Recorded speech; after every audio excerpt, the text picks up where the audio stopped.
Provérbios capítulo 4, verso 23.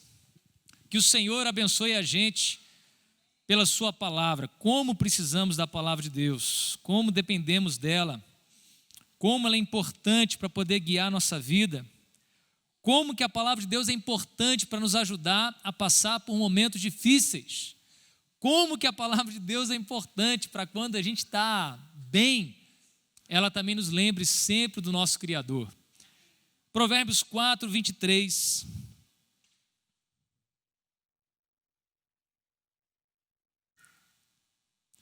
Vamos juntos?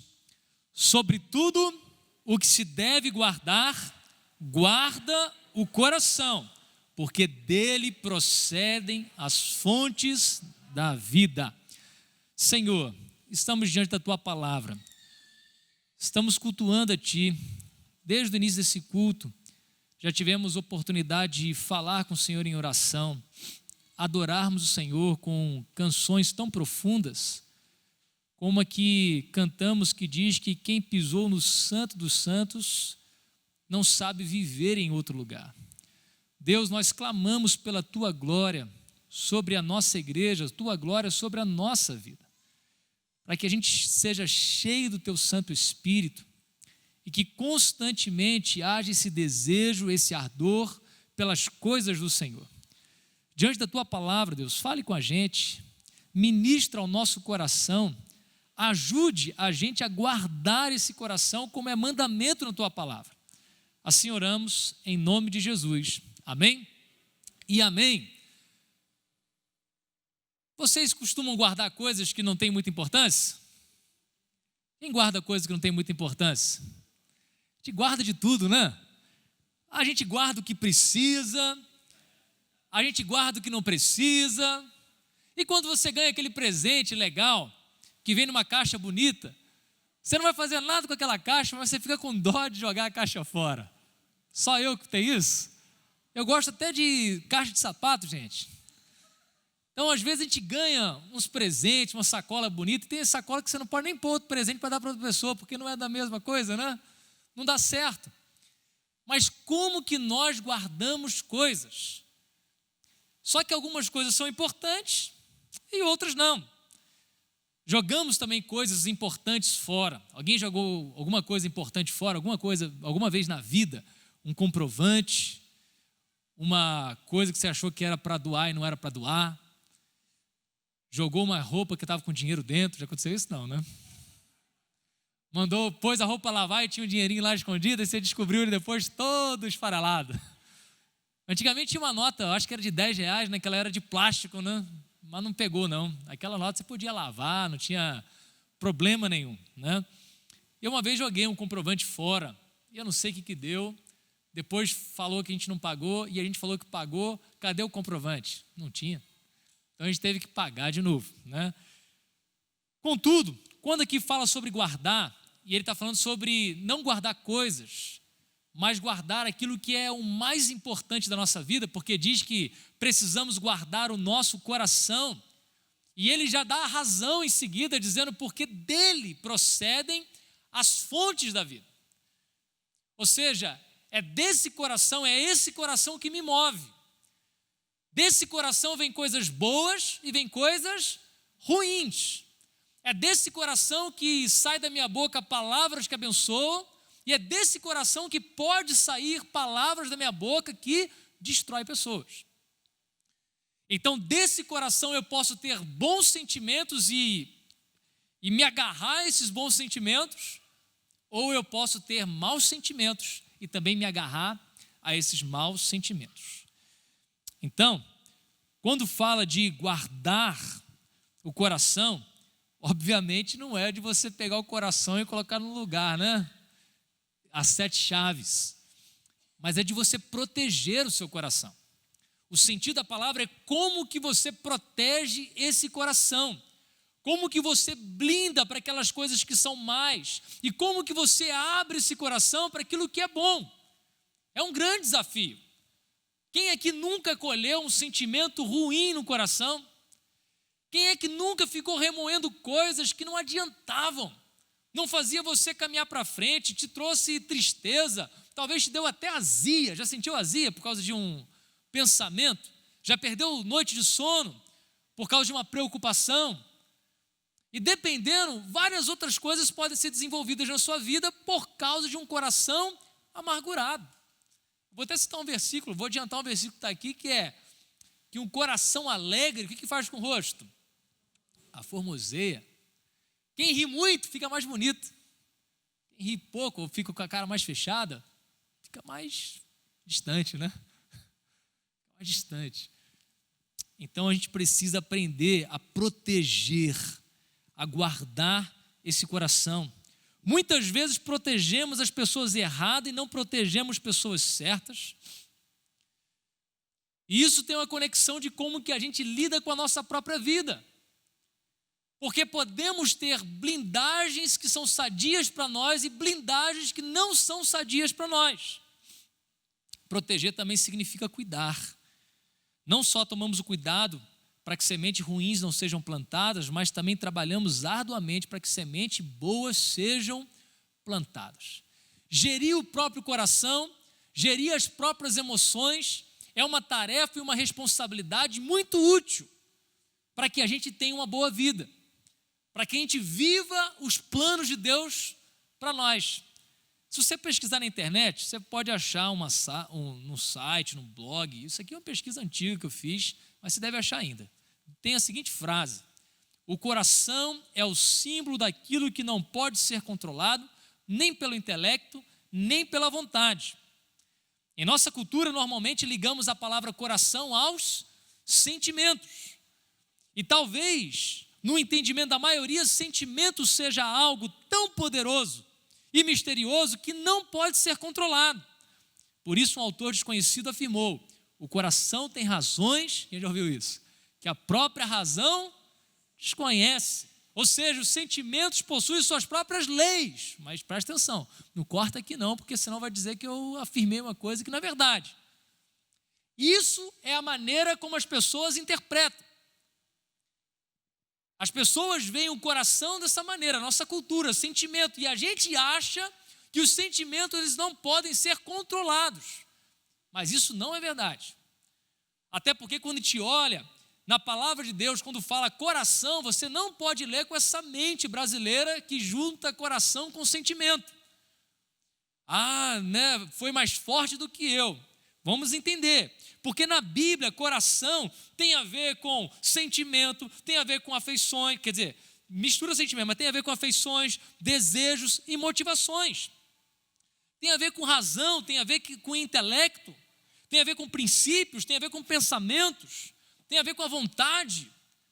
Então, quando olhamos a palavra coração na Bíblia, está ligado à vontade, princípios, pensamentos e intelecto. É aqui que a gente precisa entender. Muitas vezes a gente acha que o sentimento vem antes, para depois a gente estabelecer uma razão. Ou a paixão ou o sentimento vem antes do amor. Mas a Bíblia nos ensina que o amor é mandamento. E se o amor é mandamento, o amor não é antes um sentimento, é uma decisão do coração. Até porque Deus manda a gente amar inimigo. Tem alguma razão você amar de paixão alguém que é inimigo? Não tem. Então aqui é uma decisão de fazer o bem. E à medida que você se esforça em amar, junto poderá vir o sentimento. Então isso é muito importante para a gente entender. Então guarde a sua mente, pois dela depende a sua vida. A maneira como que a gente trata a nossa mente, então para a gente entender melhor, porque ao falar o coração a gente pode achar que está falando de sentimento. A maneira que a gente trata a nossa mente, a maneira como a gente firma as nossas convicções, a maneira como a gente deixa clara a nossa fé, ajuda a gente a passar por momentos difíceis na nossa vida. Ajuda a gente a interpretar situações complexas. Por exemplo, às vezes você vive uma situação muito triste e você se sente desamparado. E algumas vezes você pode até falar, nem Deus estava perto de mim. E você talvez orou, Senhor, eu não estou sentindo a sua presença aqui comigo. Então, eu sou guiado muitas vezes na minha fé pelos meus sentimentos. Eu quero sentir, eu quero ter uma sensação, eu quero ter, sei lá, alguma coisa que me confirme Mas quando eu entendo a palavra de Deus e creio na palavra de Deus, e quando a minha mente está bem estruturada, eu afirmo para mim mesmo que eu não sinta, eu tenho a convicção de que Deus está aqui comigo, porque a palavra de Deus diz que Ele não me abandona, diz que Ele me carrega, diz que Ele me ajuda, diz que Ele está comigo. Então, se eu entendo dessa maneira, eu digo para o meu próprio coração, sentimento, que não entende, e eu falo assim, olha, ajusta os seus sentimentos, porque o que a palavra de Deus diz é que o meu Deus não me abandona. Então, a minha convicção é a maneira que eu posso guiar a minha vida. Por que guardar o coração? Porque dele provém a vida ou a morte. O coração é como fonte de água doce. Se ele for amargo, morremos aos poucos. Então, se não cuidarmos do nosso coração pode ficar amargo. Se a gente passa a reclamar demais, precisa acender uma luzinha e a gente pensar como que a gente vai tratar isso, como que a gente vai resolver isso, porque está dando sinais de que as coisas não estão muito boas. Uma mudança na fala, uma mudança no comportamento, alguém com quem a gente possa desabafar, alguém que possa orar com a gente, pode nos ajudar a superar um coração angustiado. Quando a gente lê em Provérbios, quero ler alguns versículos, depois eu vou para os pontos que eu vou considerar, mas quando nós guardamos o nosso coração, nós temos uma melhor saúde. Provérbios 14:30 diz assim: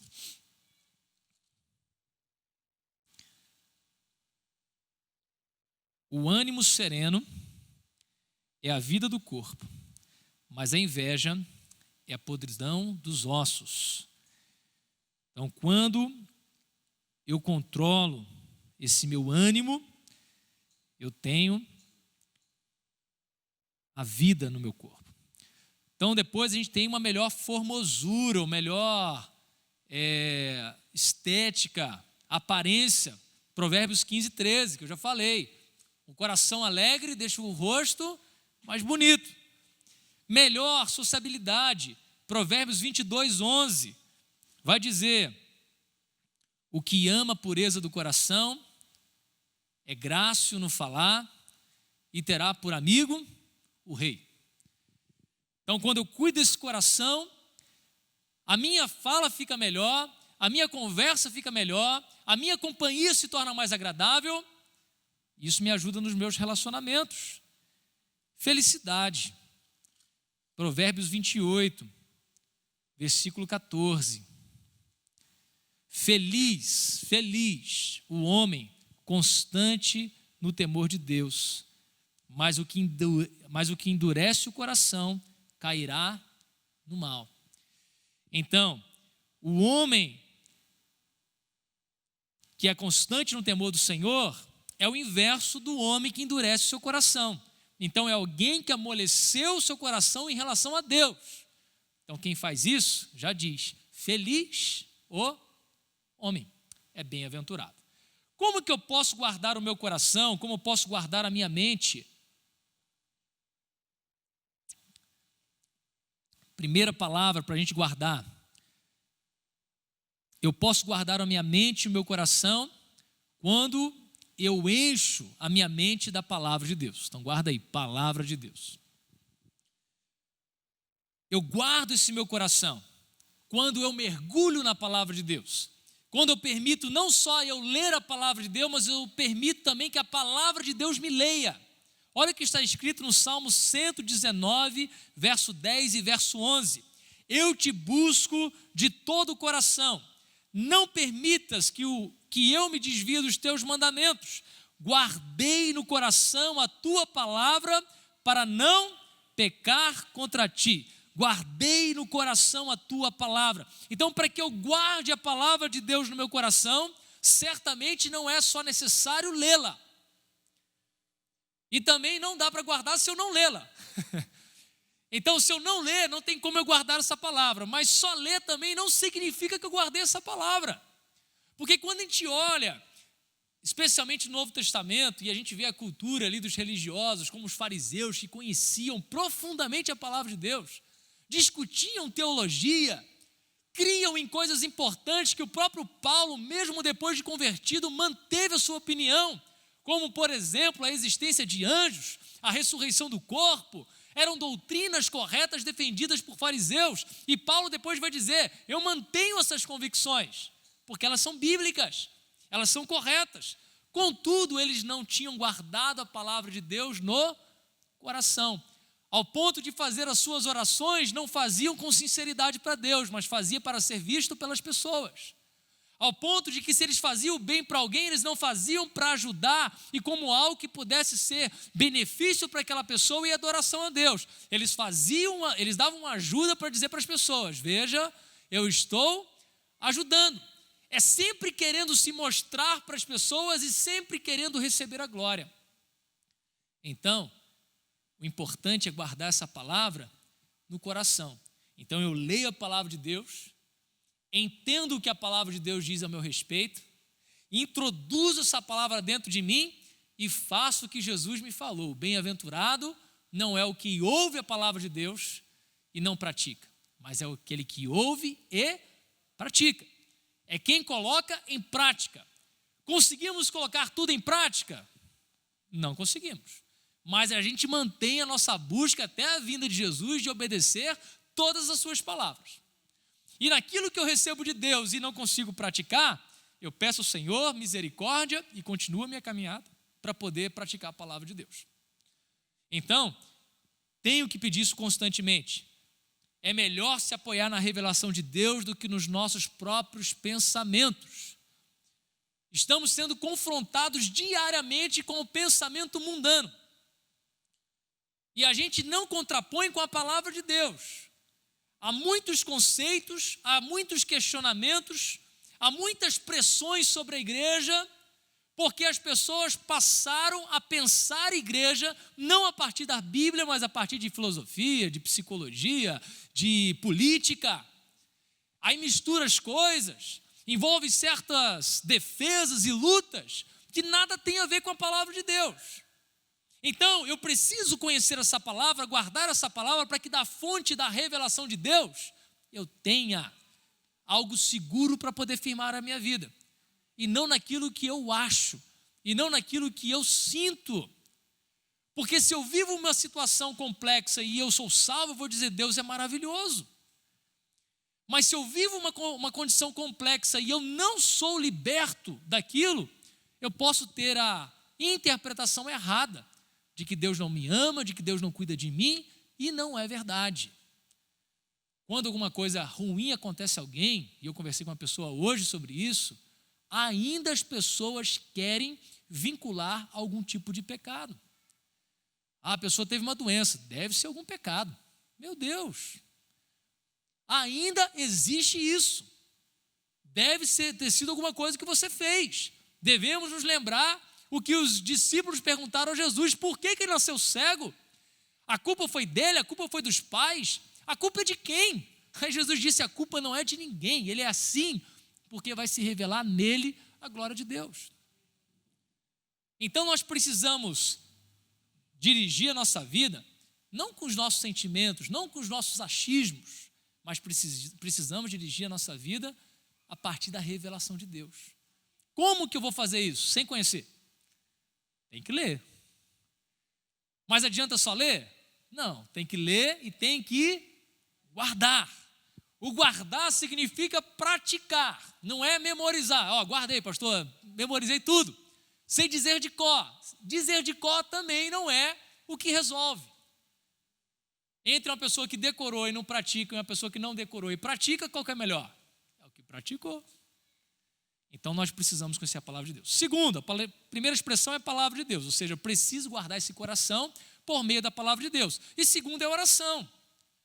Eu preciso guardar esse meu coração por meio da oração, em que eu peço a Deus para poder interferir na minha vida.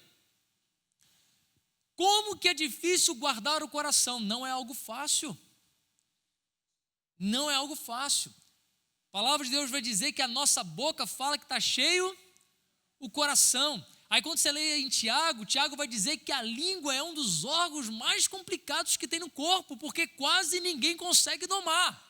Ou seja, fala mais do que deve, opina em situações que não deveria opinar, passa para frente o que não deveria passar para frente, critica o que não deveria criticar, deixa de elogiar o que é elogiável, ou órgãozinho. Então, por isso que ele disse, olha, aquele que domina a própria língua é perfeito varão, ou é perfeito homem, é uma perfeita pessoa, porque conseguiu controlar o mais difícil. Na minha adolescência eu tinha outras dificuldades. Aí quando eu li isso, eu falei assim, então eu vou dominar a língua, o mais difícil. Que se dominar o mais difícil, domino o resto, então eu vou dominar isso. Então foi quando eu venci a prática de palavrão. Acabou o palavrão na minha vida. Não saia da vossa boca nenhuma palavra torpe. Só que para a língua obedecer, o que precisa mudar? É a língua que precisa mudar? Precisa mudar o coração. O coração é que precisa mudar, porque se o coração não mudar, a língua continua falando bobagens.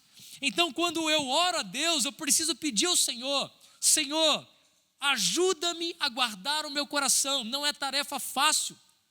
O salmista, por certa vez, disse a Deus, Senhor, coloca guarda, coloca anjo à porta dos meus lábios.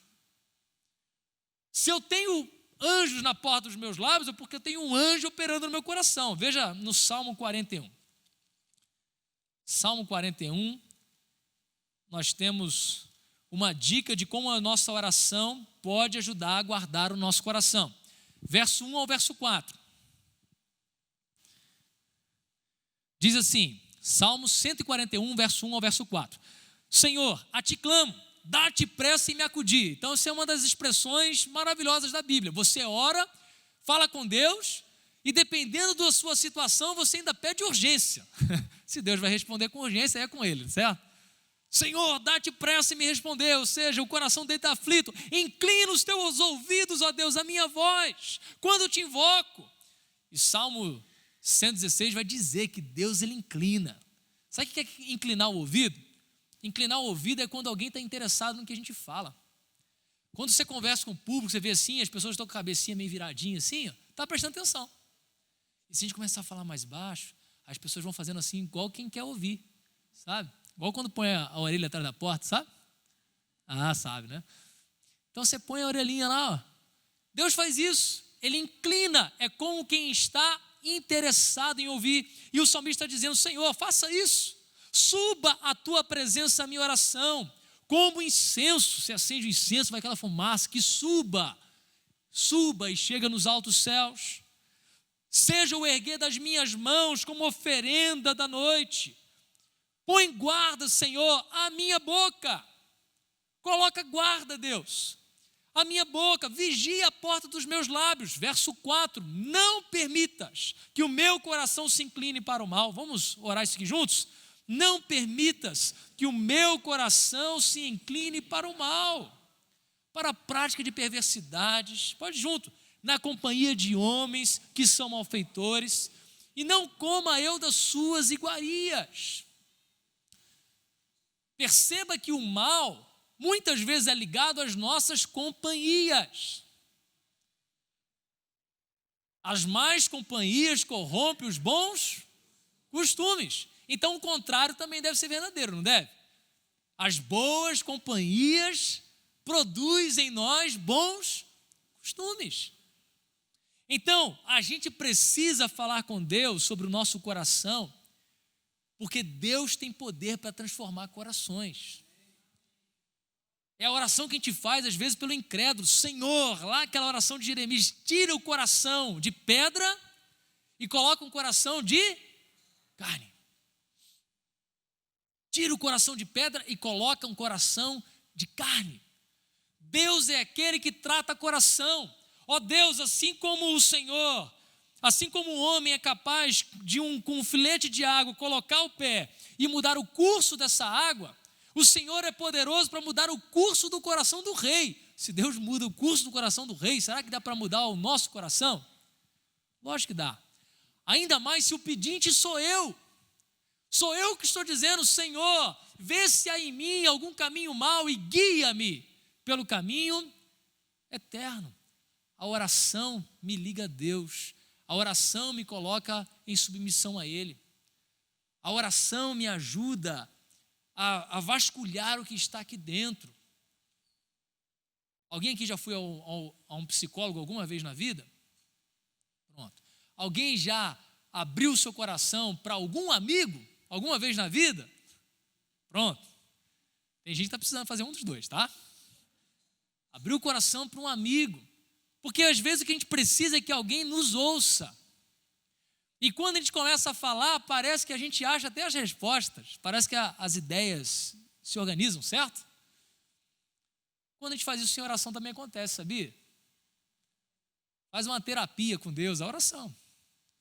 Quando você ora a Deus, você não só expõe seu coração e algumas coisas começam a se organizar, como na oração você tem o favor de Deus para poder te abençoar. Que coisa maravilhosa.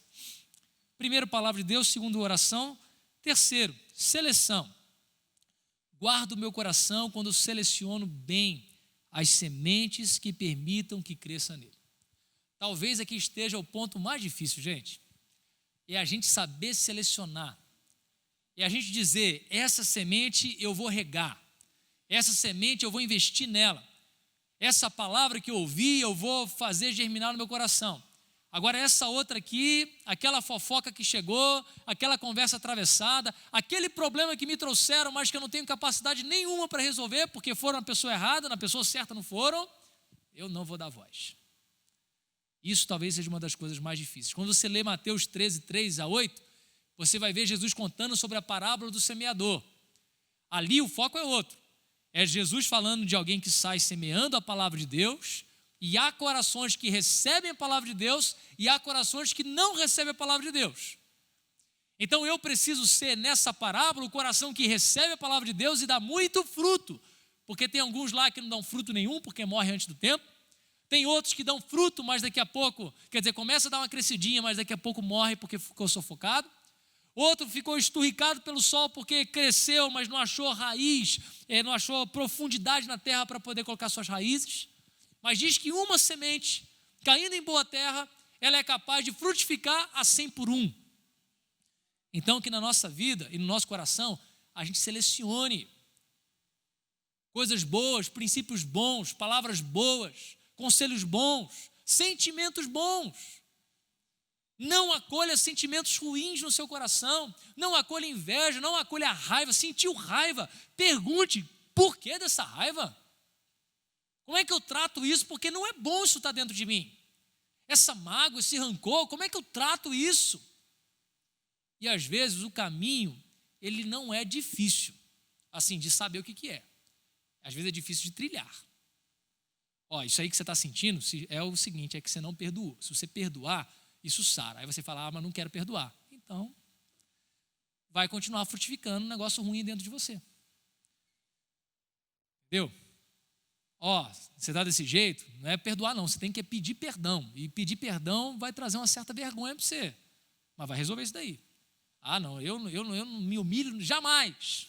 Então, acabou. A palavra de Deus diz que aquele que se humilha será exaltado, mas quem se exalta será humilhado. Então, é selecionar qual semente. Eu guardo meu coração quando eu seleciono qual semente. Quantos são casados? Pronto.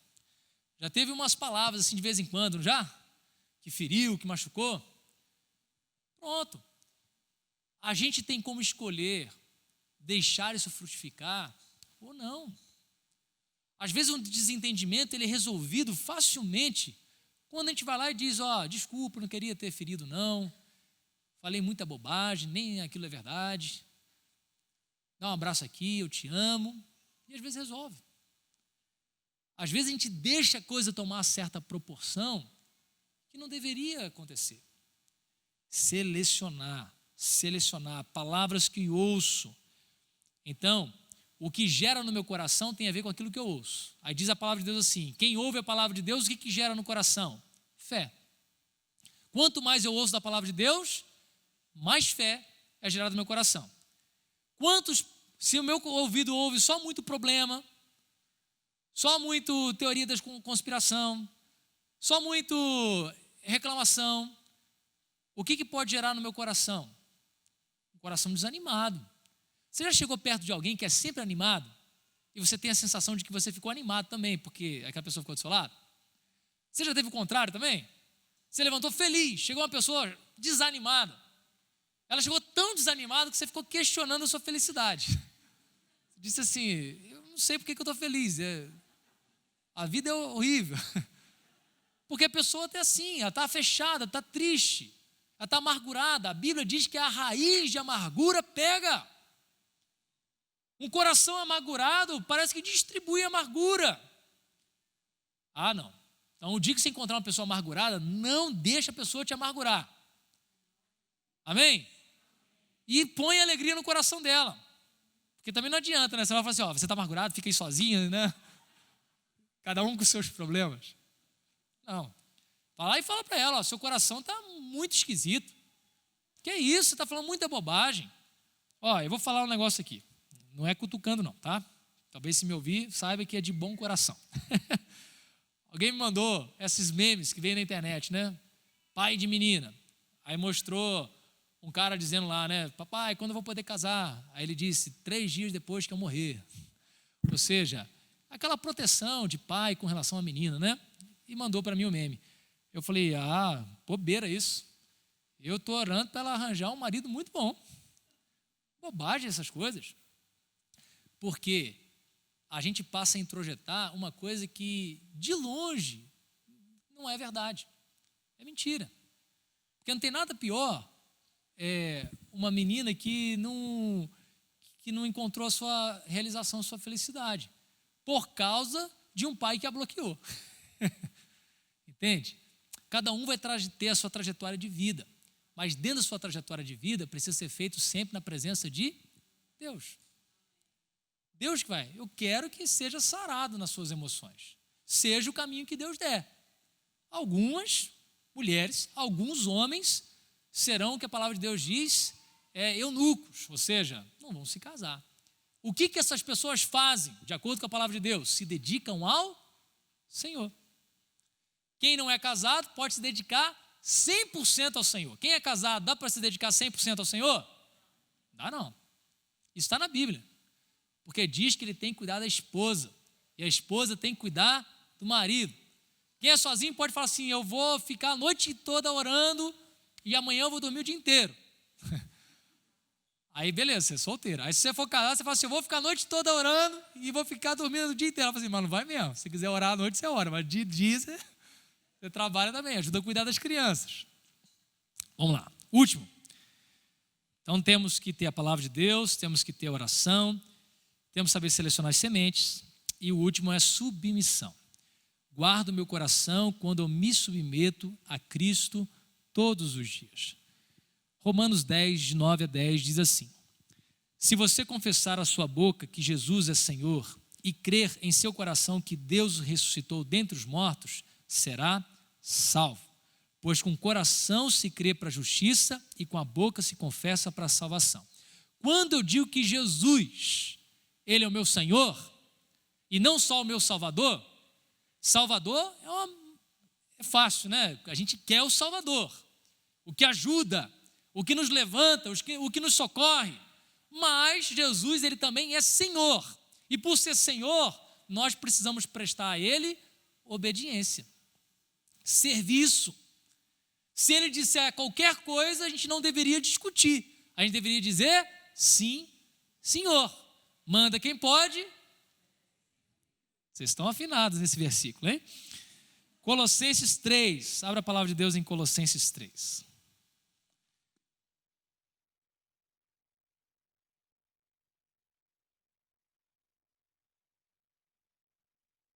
Colossenses 3.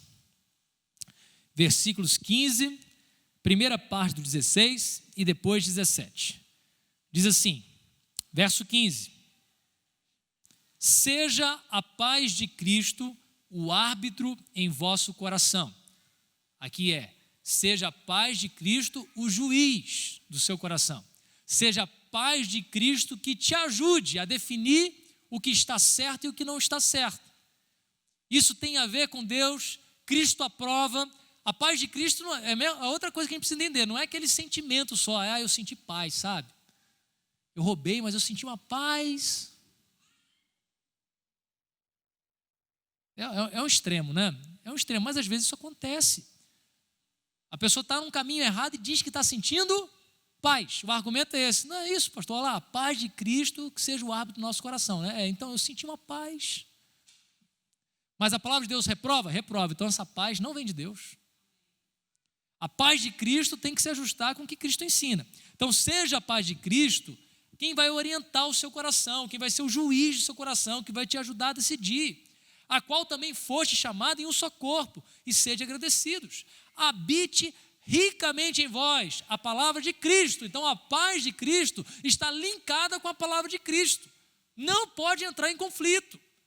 E verso 17, e tudo o que fizerdes, seja em palavra, seja em ação, fazei-o em nome do Senhor Jesus, dando por ele graças a Deus e Pai. Tudo o que fizerdes, seja para Jesus. Guardar o meu coração significa eu colocar isso na minha cabeça, me submeter ao que Cristo ensina, me submeter à paz de Cristo que é derramado no meu coração, me submeter àquilo que o Senhor me instrui, de forma que tudo que eu fizer, tudo, seja feito para Deus. Como também diz a palavra do Senhor, tudo que vier às suas mãos para fazer, faça conforme as suas forças, não como quem faz para pessoas, para homens, para patrão, para família, mas como quem faz para Deus. Faça para Deus. Então eu repito o nosso primeiro versículo para que a gente possa orar. Sobre tudo o que se deve guardar, guarda o seu coração, porque dele procedem as fontes da vida. Vamos orar? Guarda o seu coração. Um compromisso com a palavra, um compromisso com a oração, um compromisso com uma reflexão diária sobre o que está caindo no seu coração, o que você está semeando no seu coração, e por fim, uma submissão incondicional às ordens de Cristo. Se Cristo mandou, mesmo que você não entenda, bata a continência. Sim, Senhor, e obedeça. Senhor, ajuda-nos a guardar o nosso coração. A tua palavra é muito clara. É desse coração que as palavras são ditas, é desse coração que os atos acontecem, é desse coração que a gente projeta a nossa vida, quem a gente vai ser no futuro, o que a gente vai fazer daqui a alguns dias. É do intento do coração que a gente faz bons planos e até mesmo maus planos. Então nos ajude, Deus, a guardar esse coração para que ele te agrade, para que dentro do nosso coração a gente tenha paz verdadeira, não uma paz disfarçada como quem cauterizou o seu coração pelo pecado, mas uma paz de sossego, como diz o salmista, que ele deita e logo pega no sono. Ele se sente seguro, ele se sente em paz, porque ao deitar a sua cabeça sobre o travesseiro, ele sabe que ele tem o Senhor como sua defesa, ele tem o Senhor como seu socorro, ele tem o Senhor como seu protetor, ele tem o Senhor como seu guarda. Ó Deus, descansamos o nosso coração em Ti, e tudo que há nele, os nossos planos, os nossos projetos e até os nossos sentimentos, que na Tua palavra é dito como entranhas, os órgãos internos que às vezes parecem remexer, tudo que há em nós, Deus, nós queremos consagrar a Ti e pedimos a Ti, nos ajude, Deus, a colocar Cristo em primeiro lugar, nos ajude a sermos obedientes, nos ajude a confrontar, Deus, as nossas vontades com a vontade do Senhor, porque a vontade do Senhor é boa, perfeita e agradável, e todas as vezes que pensamos diferente do Senhor, a nossa vontade é péssima, é imperfeita, é desagradável. Então, Deus, enche a gente, dirige a gente, como o próprio salmista já orou, não deixa, Senhor, o meu pé desviar nem para a direita nem para a esquerda. Livra o nosso coração da amargura, livra a nossa mente de maus pensamentos, livra a gente de guardar no coração rancor e ódio, leva-nos para a essência que devemos ter, porque a Tua palavra diz que somos os Teus filhos, e a Tua palavra diz que o Senhor é amor. Então derrama amor sobre o nosso coração, Deus. para que a gente viva e desfrute da vida que o Senhor tem para a gente. Obrigado, Deus, porque o nosso coração foi visitado, a nossa mente foi visitada com libertação. Já não precisamos mais ficar presos a angústias produzidas por uma consciência que tem uma visão errada sobre as coisas da vida. Já podemos ficar libertos ao entender que não tem a ver com o nosso esforço, nem com a nossa completa obediência, mas tem a ver com a graça do Senhor que é derramada sobre nós todos os dias, de forma que a tua misericórdia se renova, e ela se renova toda manhã, para dizer que todos os dias a gente pode iniciar uma nova caminhada e dizer: Senhor, nesse dia eu quero agradar a Ti. Nesse dia eu quero ser visitado pelo Teu Espírito. Nesse dia eu quero provar dos planos maravilhosos do Senhor. Nesse dia eu quero que o meu coração se alegre com aquilo que é digno de ser celebrado. Tira a alegria do nosso coração daquelas coisas que não convêm, Deus. Da alegria passageira, da alegria que traça come, que ferrugem corrói, que ladrões roubam. Mas Deus coloca no nosso coração aquela alegria que ninguém pode nos tirar, nem a morte tira, porque as teremos para toda a eternidade. Assim oramos no nome de Jesus. Amém e amém. Deus te abençoe. Gente boa, muito obrigado por ter nos acompanhado. Deixa seu like aí, beleza? E também eu convido você a fazer sua inscrição em nosso canal e na Oitava TV. O sininho apitará aí toda vez que houver uma nova postagem. Aqui você tem conteúdo, substância para a sua vida, para a sua família e de modo particular para as suas crianças. Siga conosco. Que o Senhor Jesus te abençoe em tudo. Que a sua vida avance e que o Senhor te dê a paz. E se você ainda não tem igreja, bem-vindo! Participe da nossa família, a família Oitava Igreja. Amém? Um abraço, gente boa!